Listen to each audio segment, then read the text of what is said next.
Welcome to Lunch with GreenTown. I'm trying to do the introduction while I admit people. Today we have our last talk in the series of 10 talks hosted by GreenTown Los Altos. We are your local environmental group, and as you know by now, we like planting trees and working with schools to encourage more biking and walking. And this summer we'll have another summer internship program. We like working with the next generation.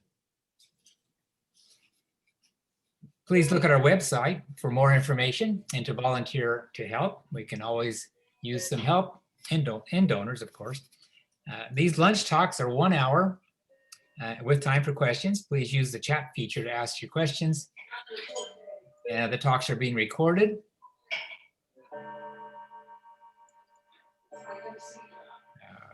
And a link will be posted later.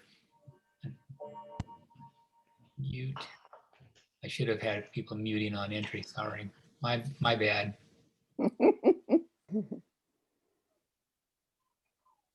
A big thank you to the Los Altos Parks and Rec Department for helping hosting this series. And another shout out to the Sereno Group. They provided the funds for the outreach with a grant from their 1% for Good Climate and Culture Fund. And now let's begin. Today's talk will appeal to all the gardeners in the audience. Master gardeners Lisa and Kathleen Putnam will be getting in the last word with some practical gardening advice on backyard cover cropping. I'm looking forward to it. Take it away, Lisa and Kathleen. Thank you so much, Gary. Kathleen's going to be doing the lion's share of the talk. A tiny bit of background. We are both master gardeners. Kathleen's also an ISA certified arborist, and her main passion is fruit trees, but that might have been now overtaken by her passion for cover cropping, because she is now like an apostle of cover cropping. So I can fix any problem with a cover crop. And I'm a believer now too, because I've seen it happen. Okay. Kathleen's going to do most of the presentation, and I'll chime in from time to time. Lisa's also a master composter, so she's going to talk about the soil food web mostly. But I'm sitting here. I can't. Well, then don't. I'm going to put it. Okay, so. Show her muted. Oh, shoot. Oh, that's not working. Okay, so what we're going to cover is what is a cover crop, why cover crop, how to cover crop, and the different plants you can use. This was the Dust Bowl, and this was tillage. Oh, sorry guys. Root exudates. This is the most important part of cover cropping, is the plant actually takes between 30 and 70% of its energy, and it puts it into the soil to feed the soil food web. What is it? Oh, Lisa, you want to do this? So how it feeds the soil food web and why it's so important to always have roots in the ground is the sun is hitting the plants. It's storing those carbohydrates into its roots, and those roots are sloughing off carbohydrates. Just like we eat carbohydrates, that's what's happening with plants. They slough off the carbohydrates, and the bacteria, the fungi, the protozoa, the nematodes are all getting the sloughed off carbohydrates from the plants. And that is what's keeping our soil alive, and that's what's keeping the plants alive. So this has been going on for literally billions of years. And it's a cycle of the plants feeding the soil and the soil feeding the plant. So the plant on any given day will say, I need calcium. A fungi will go and find calcium, bring it to the plant. In return, the plant is going to give that fungi carbohydrates. And that's how the soil food web works. We're all, life on planet Earth is completely dependent upon microbes. And so we owe our existence to the soil food web. Just like our bellies. It's like our whole entire GI tract is, we're more microbial than we are human. Yeah. Okay, so a cover crop is a plant that is planted to feed your soil. Essentially, it will will also bring in beneficial insects and sequester carbon. I was watching a show on PBS and they were talking about how we're going to get carbon out of our atmosphere. And they have these $1 trillion machines that they're trying to come up with. Or we can plant more plants, which actually pull carbon out of the atmosphere and put it in the soil, which is the #1 reason why I cover crop. If you watch the movie Kiss the Ground, and I have a slide about it, if we can all sequester 2% worldwide of the carbon in our atmosphere, we will end global climate change. So I cover crop everywhere. Good for It's a you. little bit messy sometimes, but I love it. So sequester carbon from the atmosphere into the soil where it belongs. To build the soil's organic matter and humus content, and to improve the structure. These are all the benefits of cover cropping. A lot of plants will actually go down into the subsoil and bring up nutrients that the plant could not get on their own, and the plant you're growing could not get on their own, and they make it available to your crop or what you're trying to grow. It also increases the microbial activity and biomass in the topsoil, which is the soil food web. You can outcompete weeds, but I'd rather have weeds than bare soil. It cleans the water as it infiltrates down into, or percolates, I should say, down into our water table. And I found this slide while I was doing some research on water, and all those red zones is very poor quality water. So if this had been living soil that this water went through and not farmer fertilized soil, this would all be green. It also provides habitat for insects, beneficial insects. It breaks up the subsoil and it increases water and air penetration, which again helps with the soil food web. They need air. Your plants need as much air as they need water. And this is to the nutrient issue. This was a study done since we started fertilizing, and the nutrient density of our vegetables has declined significantly since we quit relying on the soil food web to feed our plants. And 95% of life on our planet lives in the soil. Wow. Yeah, so you want to feed it. I'm reading a book right now. It's called A Handbook for Soil. Is that right, Lisa? I just showed it to you. Yeah. And we need to think of our soil as a living thing, not as dirt. So the exudates from the living roots, which are the most energy rich of carbon, like in the world, feeds the microbes, which feed the plant. So you want to feed the soil, not the plant. Microbial activity also improves your soil structure, aeration, infiltration, water holding capacity. It's really important. The promise of our future to improve the health and function of our precious topsoil. A lot of farmers are now going to no-till. I read one book where they say our biggest export is actually topsoil. So if you go no-till and you cover your soil, you will not lose your topsoil. And the 4 basic principles of improving your soil are minimize soil disturbance, which means don't till it, don't dig it if you don't have to. Energize with diversity, that just means a diversity of plants. Keep the soil covered and maximize living roots. So if you don't have something growing, you should have it mulched. This is a great movie. This talks about cover cropping. And then how to cover crop. Diversity is not indispensable. Every plant puts out different sugars, enzymes, etc., and feeds different things. It's like if all you're growing is corn, that's only going to put out a certain energy into the soil, and you're not going to have a diverse microbial life in your soil. It'd be like if all you drink is Coca-Cola all day, you're not going to have a good, healthy gut or life, really. Okay, what time of year should you cover crop? Always.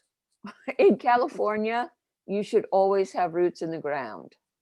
Fall planting, August to October, you're going to do your winter stuff. And I have a chart at the end about what plants to plant, what to seed when. Spring, May, right now I just threw some seeds out. Really, in California, you can throw seeds out anytime. How to cover crop. The more, the better, but you want at least 8 different types of plants. That's a minimum. 60% of them should be flowers or broadleaf. 40% should be grasses.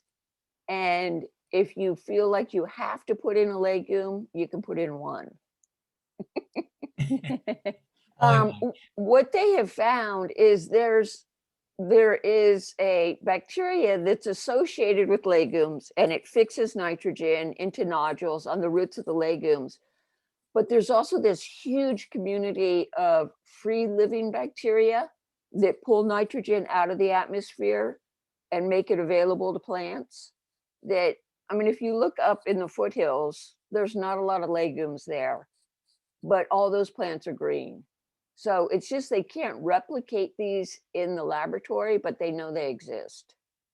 It's kind of like wind. You can see the effect of it, but you can't see it.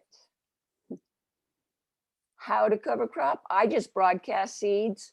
You can also intercrop between your other plants, and I have another slide of that later, which helps these little plants then get more energy because we have these other plants here. So it's a really good thing. This is my vegetable garden cover cropped. I have 3 in-ground beds, and this is my first bed. And I cover cropped it with just a huge bunch of stuff. And I, first thing, most important thing, move the irrigation lines. I say that from experience. And then I chopped it down with my electric hedge trimmer, which we'll have another picture of. Then I mowed it. And then I seeded it and mulched it, put the irrigation lines back on, and birds were eating my seeds, so I put a floating row cover over it. And that's how simple it is. This is a client. I'm also a professional gardener, and my sister Lisa was convinced we needed to pull out her soil and replace it because her soil was such poor quality. But instead I cover cropped it, and it is now gorgeous. So this is the electric hedge trimmer where we're cutting down the cover crop. And you can see I put in daikon radishes. It's these white guys right here. And these guys actually hold on to nitrogen, and as they decompose, they make that nitrogen available to the plant. Yeah, and I will just chime in a little bit here. This soil was some of the worst soil I have ever seen. It was Dead. It was completely dead. It was dirt. And I was not a huge believer. I mean, I do cover crop. I have cover crop for some time. I didn't realize the benefit of cover cropping until Kathleen did a super dense cover crop. And this is like 6 months ago, we are talking to the client saying, you have to take this soil out. This soil is awful. And it's probably the nicest soil I've seen. It's nicer than my soil in my beds or any of our other clients. The reason this soil was so bad is every year her gardeners turned it. Actually, every season they turned it. So they got in there with shovels and they killed essentially anything that was alive in that soil. So that's why that soil was so dead. Yeah. And every time you turn your soil, all the microbes, they stratify themselves of who wants to be 1 inch down and who wants to be 2 inches down. And you go and you turn their whole houses upside down, and they kind of go into shock. They will re-stratify themselves, but if you keep doing it, I think it was probably being turned 3 times a year. Yeah. If you keep turning your soil, you are going to kill the life in your soil, which means you're going to kill your soil. And then you're going to end up with dirt instead of soil. And you also, one of the big benefits of cover cropping is it improves your soil structure. So all those aggregates, which are, beautiful clumps of soil that hold together, that have wonderful pore space, they were destroying that every time they turned the soil. They destroyed all the structure of the soil. They compacted it. There was no pore space for life in that soil. So Kathleen, I just have to interrupt here. Okay. I grew up learning to garden with the double dig method. Yeah. And so we always turn the soil, and I like your approach. That's a lot less work. Yeah, no, I'm a very lazy gardener. I will say in my vegetable garden, we double dug once. The first time, just to break up anything. What I know now, I would not have done that. But Okay. that's John Jeevens, right? Yes. Yeah, that's yes. John Jeevens. It's the double dig. And, I can see where people want to double dig once just to break up the compaction. But there are so many plants that will do that for you rather than a shovel that I don't see the need to double dig ever. Good to hear. Yeah. And this is what I use as a mulch. It's called soil building conditioner from G&B. And I don't work for G&B or anything. I really like it's a very fine carbon, and I just use it to cover the seeds. I just use it as a mulch until the plants are growing. And you explained the chop and drop. I mean, Get to that. That's next. Okay. Never mind. Sorry. Okay. And then we planted, and there's the intercropping. And this is just an example of, you can do this everywhere. This is in my backyard, and here's my little citrus tree. It's a little mandarin. And I just threw a can of Renee's seeds out there. And yeah, Lisa's got a can of Renee seeds. And then later I came and I chopped it all. And here you can see how healthy that little tree looks. And this is my pluot in my backyard, where I cover cropped all around here. This is barley, and there's some other broadleaf plants down here.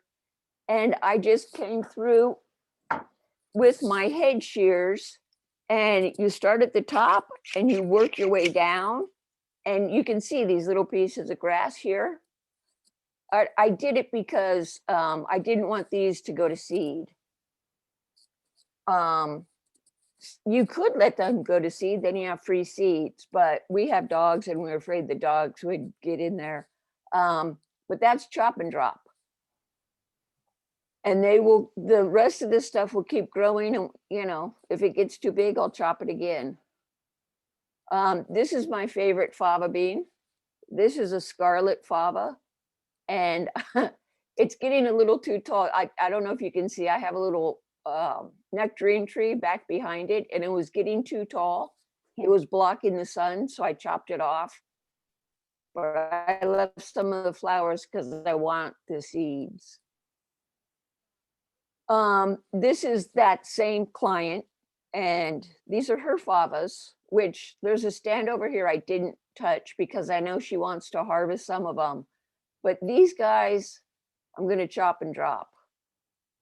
So I take my head shear or head shears, and I just start at the top and I chop them down, and then I have this lovely mulch and it's all good to go. So chop So and let drop. me interrupt again, sorry. Yeah, Go ahead. The chop and drop, you just let it drop. You don't dig it in, obviously. You just let Nope. it sit there. Doesn't it dry out? yeah, it's just mulch. No, It becomes mulch instead of putting, for instance, wood chips or even the G&B soil conditioner. You can just use that as your mulch. so it's on top of It's the a- leaves that you just cut.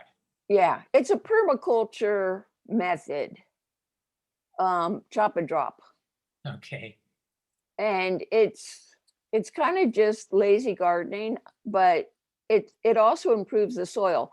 Soil microbes, their favorite thing is living roots, their second favorite thing is dead roots, and their third favorite thing is mulch.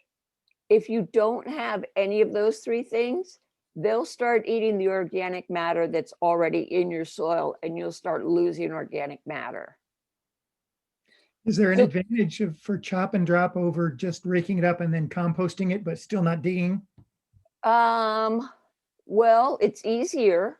But And as- then you have mulch down, and you don't have to go and buy mulch Yeah. to put on top of your soil. You could put some compost, you could go compost it and put it back on top after you've composted it, but you're going to want to cover that compost because when the sun and the wind and the rain are hitting your compost, they're actually killing the life in the soil. So the main thing is keep your soil covered 100% of the time, no bare soil. Yeah, never have bare soil because things die when the soil is bare. Rain, sun, wind, it's all going to affect the life in your soil. So this is back to the client with the bad soil or the dirt, really. And this is just one bed that I cover cropped and planted. And the chard and the spinach are seeds. There's some wildflower, there's some kale, there's some cabbage, and it's all doing really well. It's great. Yeah. Oh, I went the wrong way. Shoot. Sorry, guys. Oh, this is from, I got permission to use this photo. This is from a fellow master gardener. This is an 8-year-old mandarin that you can see, well, it's a little bit buried too low. And I mean, she's mulched it, which is great, but she's been fertilizing it with organic fertilizer and adding compost, and it's 8 years old. I mean, to me, when I saw this picture, I was like, I don't even care that your leaves are yellow. That tree is 8 years old. You got to be kidding me. That looks like something you would buy at the nursery. So I compared that to my 3-year-old Meyer lemon, which you can't see so well, but back here is a bunch of cover crop. My dog digs here, so it's not cover crop great here. But this is what a healthy soil will give you. This is what a soil that's not doing well is going to give you. So I recommended she cover crop. We'll see if she does or not. Yeah. It'll be cool to see if she cover cropped for the next couple years and take a picture each year. Yeah, it would be really interesting. Yeah. Going the wrong way. Sorry, I forgot. So cover the different plants, what different plants do. So if you have soil erosion, you want a fast cover crop with good roots, which are going to be your grasses. And when I say rye, I mean annual rye, not the kind you put in your lawn. if you have compacted soil, which almost all of us have compacted soil, you want something deep rooted, which again, rye is a great one. Oilseed radish, which we call daikon radish in California. The rest of the country calls them oilseed radish, and sunflowers. Great, huge root systems. And if you think you need more nitrogen, then you go with the legumes. I personally, veg drives me crazy because you can't get rid of it and it climbs up and it gets into everything. If you want nitrogen scavenging, which is actually better than, in my opinion, better than a legume, because the nitrogen is probably there. It's just not available to your plant. Put in radishes, cereal rye, and ryegrass.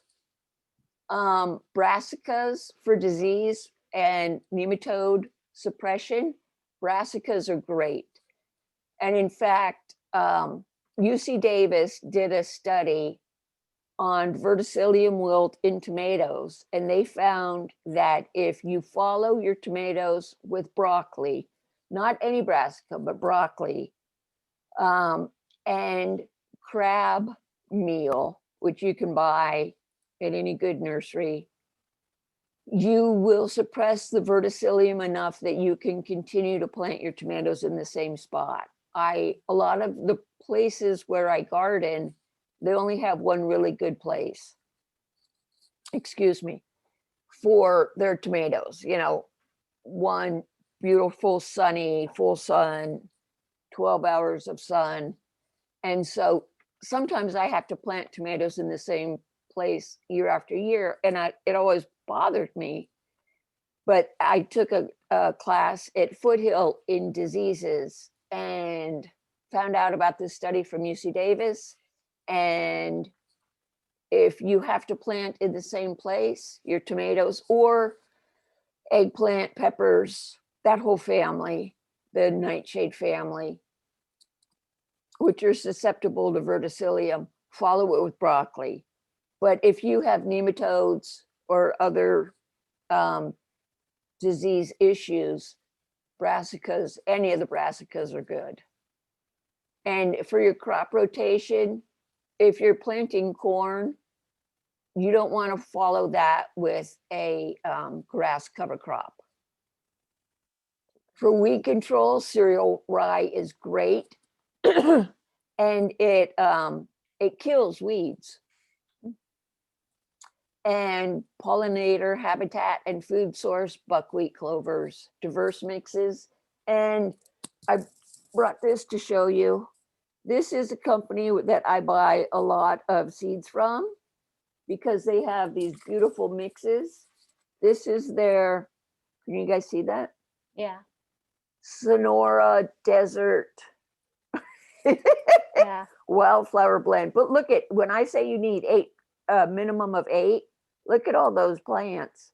And this is a drought resistant, which is, I'm going to put this in one of my clients' orchards because the drip irrigation waters the trees, but not the space between the trees. So I'm going to use that there. Grasses and brassicas are better than legumes at reducing nitrogen leaching, which is a huge problem. That's why we have that, oh, I don't remember what the number is. There's like 1,000 algae blooms. We have the big one in the Gulf of Mexico, but there are algae blooms all over, and that's from nitrogen leaching. Cereal rye is great because it's cold tolerant, rapid growth. And brassicas, the most common brassicas to cover crop with are daikon radishes and mustards. And this is a daikon radish. This is a mustard. This is cereal rye. This is my favorite chart. And I don't know if you guys can do a little screenshot or if you're going to get a PDF. Carrie, do you give them a PDF of all the slides? Anyway. Well, I certainly can if you provide it. Okay. Okay. Or Yeah. you could just go, it's USDA and go to their cover crop chart. I'm sure if you Google it, you would find this chart. But this, so it shows over here our cool season, and these are your cool season crops. They break it up into legumes, and these are broadleaf, and then the grasses. And this chart is all you need to know. I wouldn't plant peanuts, but Or veg. I wouldn't plant veg. I wouldn't plant veg either. Veg drives me crazy.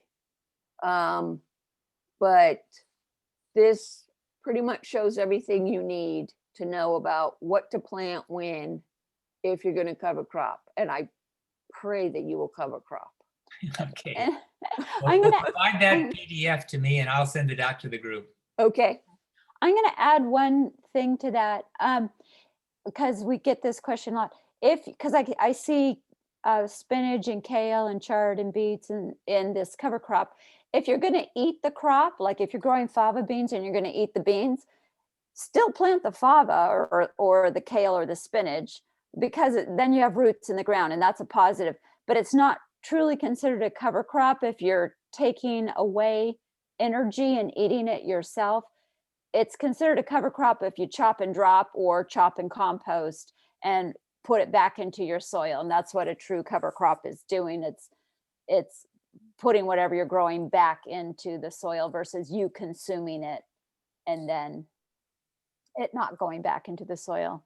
And when you do harvest, always, unless your plant is diseased, always leave those roots in the ground, because that is the microbe's second favorite food, is that dead roots.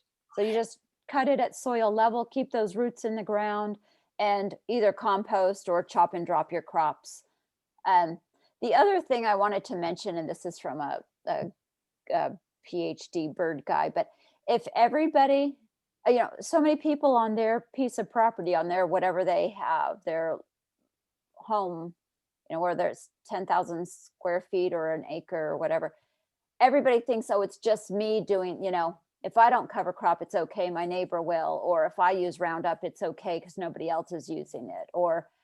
And that's just not true. When you start adding together all the backyards in the entire United States, it adds up to more than our national park system. And so if we all could get together and we could all do the right things in our yards, we could solve a lot of problems. We could solve a lot of carbon being put into the atmosphere. So just don't think of your little lot as just your little lot. Think of the entire, and I think that's kind of what Gary's doing with this GreenTown, is if we can all work together, we can make a really big difference. Okay, go ahead, Kathleen. Okay. Okay, so this is one of the nature seed. This is their Sonora Desert. It's the one I showed you. This is just, and one of the reasons I like nature seed is they're from Utah, so it's less of a carbon footprint to get it, and it's grown more locally, and they just have some really wonderful mixes. And this is from, I'm going to say this wrong, Xerces. Oh, Xerces.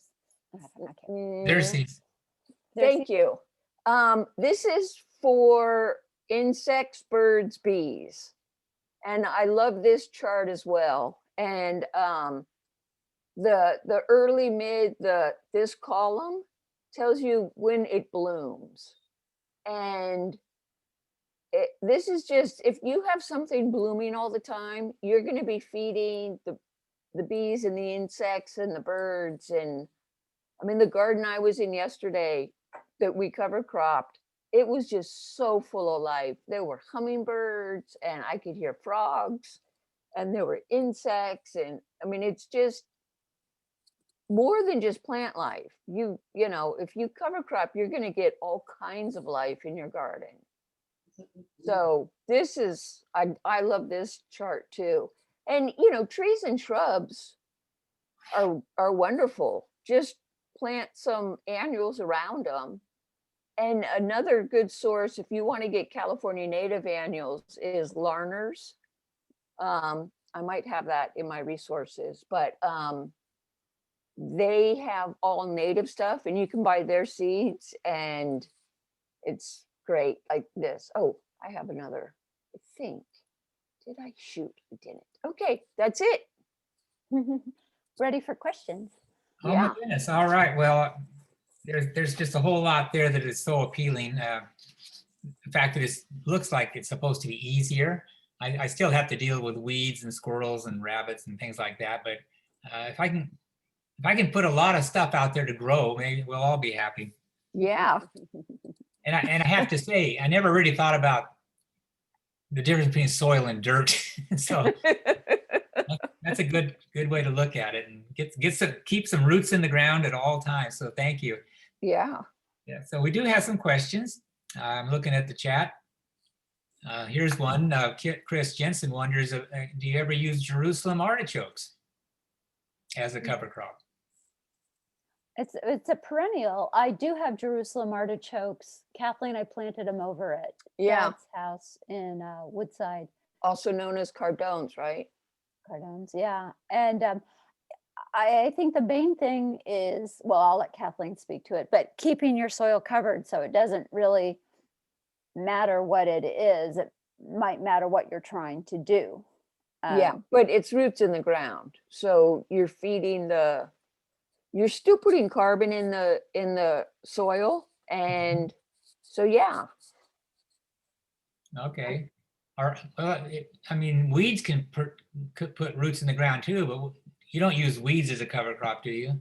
I try not to, but I would rather see a field full of weeds than bare soil. Okay, so a few dandelions doesn't put you off. No. Where do you get the B&G soil conditioner? I live in Santa Cruz now, so I get it down here, but I know Wegmans has it. I don't know, probably what's the Summer Summer winds. summer, I would imagine they have it. I'm not sure. I think Does Linkso have it, Kathleen? Or does Linkso? no, but Linkso has something that I have used as a mulch, what they call their amendment mix. I use as a mulch because it's fairly woody. Even if it isn't G&B, anything that's woody and kind of fine, you don't want to put big chunks. We had one client that put like 2-inch chips in her raised bed, and it was really a pain to plant. But that's of course, if you're talking about raised beds, you can kind of see behind me is my that's my garden behind me, and I have wood chips everywhere on the ground, and I cover crop through my wood chips, so I'll broadcast seed through my wood chips, but especially around my fruit trees, around in my fruit orchard is where I do a lot of cover cropping. So kind of back to the point, just make sure your soil's covered, whether it's cover crops or wood chips, and whether it's in a raised bed or on the ground, just make sure it's covered. A lot of flexibility then. Yeah. And some of the other things that you were talking about, these different ryes and rye grasses and cereal rye, and where do you get those? I get them from Nature Seed. Nature Seed, okay. You can also, Peaceful Valley has a lot of stuff, which is groworganic.com, I believe. Harmony Farms, it's north. It's in like Sebastopol, isn't it? Yeah. I think you can buy seeds from them. If not, make a road trip. It's a great store. And you can pick up a nice orchard ladder and some gardening tools while you're there. Where is that? Harmony Farms. It's, I believe, Sebastopol. Sebastopol. It's in that area. Yeah. If you're up there anyway, go to Singing Frog Farm, because that's a no-till. It's a production. Is it like 5 acres, Kathleen, or maybe 8 acres? Yeah. it's not huge, but it supports an entire family. It's a husband and wife And farmer full-time and a full-time crew. They do CSA boxes. And obviously before the pandemic, Kathleen and I went and took a workshop up there on no-till farming. And it's a beautiful little spot. And they still might be doing farm tours even with COVID, because it's completely outdoors. Possible. But if you want to see a no-till farm that does cover cropping, and they do a lot of hedgerows. So between their crops, between their fields, they plant perennial hedgerows of California natives. So of Okay. course, if you're What was the doing all name that, again? it's called Singing Frog Farm. Singing Frog. Okay. And if you're in North Dakota, go to Gabe Brown's farm. Well, that's not going to happen. This if you cover crop, if you do this, the big thing used to be sustainable farming. And Gabe Brown kind of started, well, I'm not sure if he started, but he's one of the beginners who said, why would I want to sustain this soil? It's terrible. It's dysfunctional. And most of us have dysfunctional soil. And Gabe Brown started cover cropping, and he grows soil. I mean, he grows a lot of other stuff, but he grows soil, and he now has a huge amount of organic matter in his soil. And you can grow soil. Kathleen and I have been doing an experiment. If you cover crop and you chop and drop and cover crop and chop and drop, you will grow soil. You will produce more soil. Yeah. So, and that is called regenerative agriculture, which, on a small scale in your backyard, you can regenerate your dysfunctional soil to be healthy soil. Yeah, we had a talk earlier in this series by Jason McKinney. Yeah. And it was exactly on the same topic of regenerating your soil. And they do a wonderful job out there at Hidden Billets. Yeah. Yeah. I was actually really interested in, he's doing like feet thick of wood on to get his soil back into health in that low fertility area. I'm going to need to go visit. Go talk to him. Here's a question from Chris Jensen. Do you inoculate your soil with mycelium? Nope. No. Okay, Chris, why would you want to do that? Almost every soil you buy now has mycelium inoculated into it, but they did a study in Australia of all the inoculants, and 0% had viable mycelium in it. And also, I went to a UC class. This was our last big drought, and people were saying, should we put mycelium? It's kind of the new thing, is to, when you plant, to add some mycelium. And one of the instructors, who was very thoughtful, he said, we don't know enough about our soil yet to know if we're introducing an invasive species when we do that. No, that's scary. Okay. Yeah. So when I heard that, I was like, okay, I'm not going to play around with that, because we know so little about our soil. Oh dear. All right.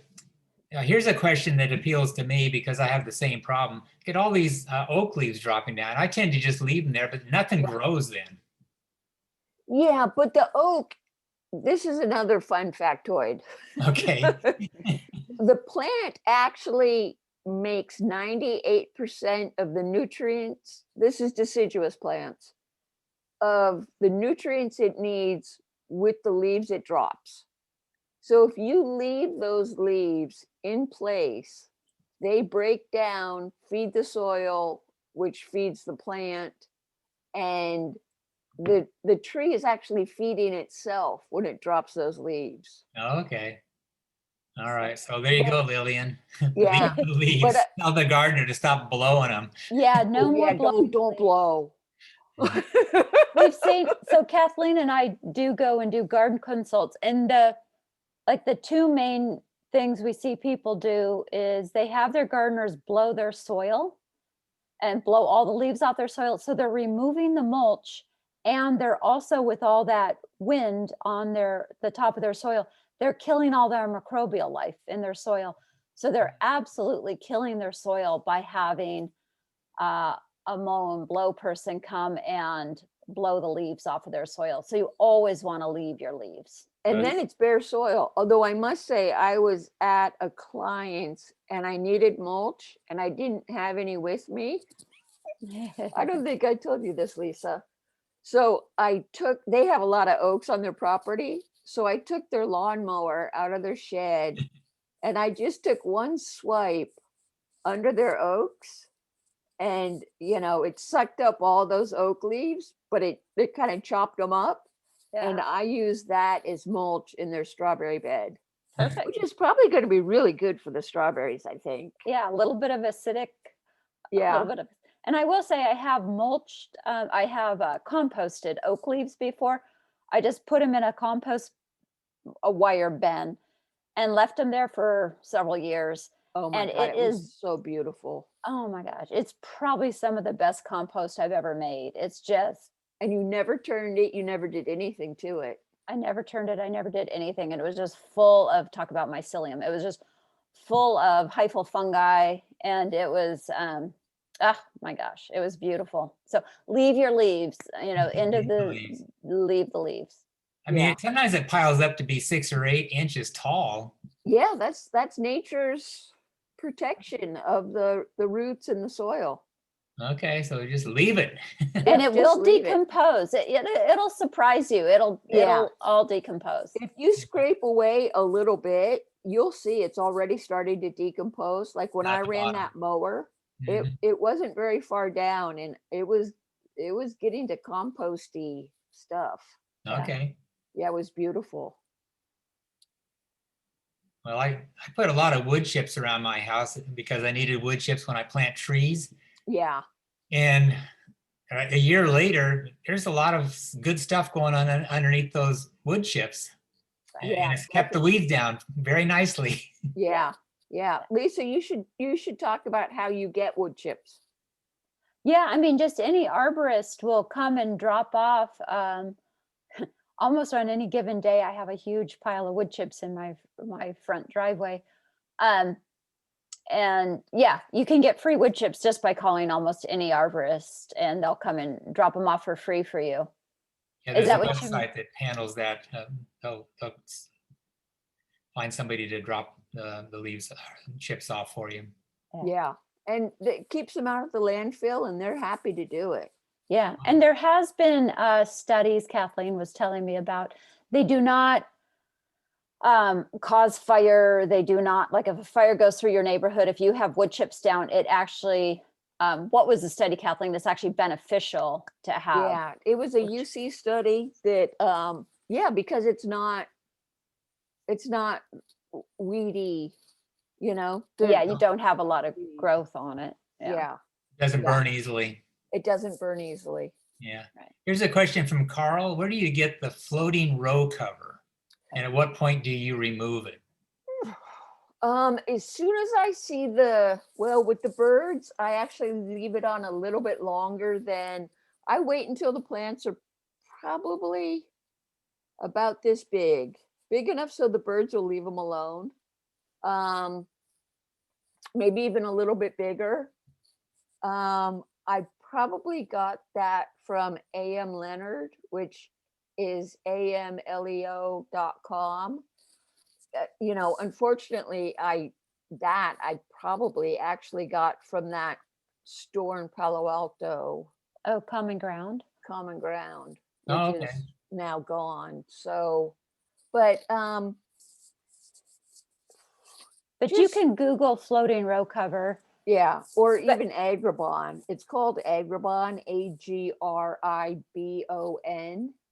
and it comes in different weights. Just get the thinnest because it still allows a lot of sunlight through. That's also what I cover my citrus with for frost protection. Oh, it does that too. Okay. The thinnest? Mine lets 70% of the light through. Yeah. So I don't know if it's the very thinnest they make, but I double it up and I cover my citrus with it. Yeah.